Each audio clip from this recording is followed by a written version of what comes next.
also brought tornadoes to the Florida Panhandle, damaging homes and knocking out power for tens of thousands in the state. The National Weather Service is inspecting for tornado damage in other parts of the South, where the storms killed at least 4 people. CBS News correspondent Dave Malkoff joins us now from Panama City, Florida. Dave, I've been following your reporting. There have been some incredible images that you've brought to us. What are you seeing right now? Well, Lana, we've been following what you've been doing up there in New Jersey as well. Bear with us. We've got an active medical situation going on right now. This lady, and this is why tornado recovery is no joke. This lady back here suffered some kind of incident with low blood pressure, not being able to breathe. She was actually trying to pull stuff out of her apartment from up there, and then all of a sudden, you know, the blood pressure goes down. You can't get air in. It's really, really tough. I saw her doing that, so I ran over to Bay County Engine 3 over here for EMS. I said, we need some medical attention right now.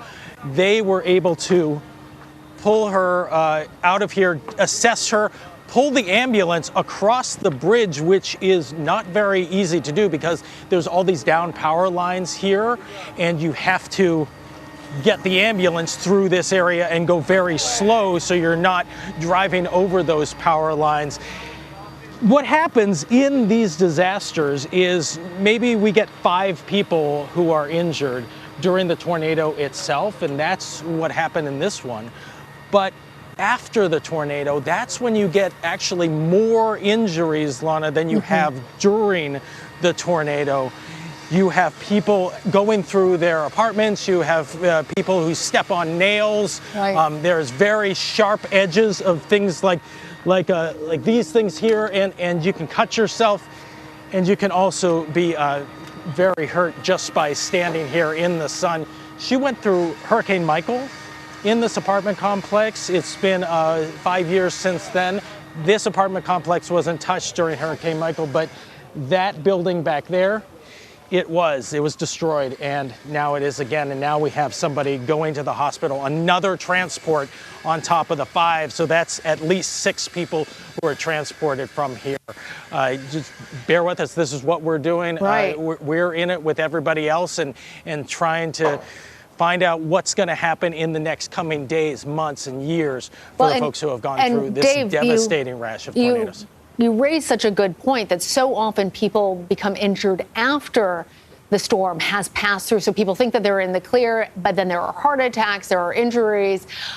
Are there recovery resources being stretched thin right now?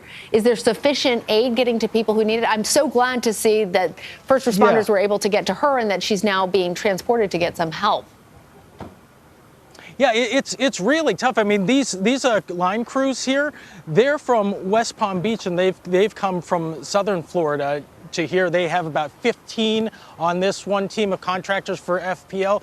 But if you look through here, you can imagine, if this isn't something people normally do, going through this type of disaster and trying to pull things out with razor sharp glass like this. It's really dangerous for anybody to go through that. That's why it's really great to have the rescue crews right here, the Battalion Chief Gilmore with us, and right around the corner. All I had to do was run down there and say we need medical attention, and they came right over here.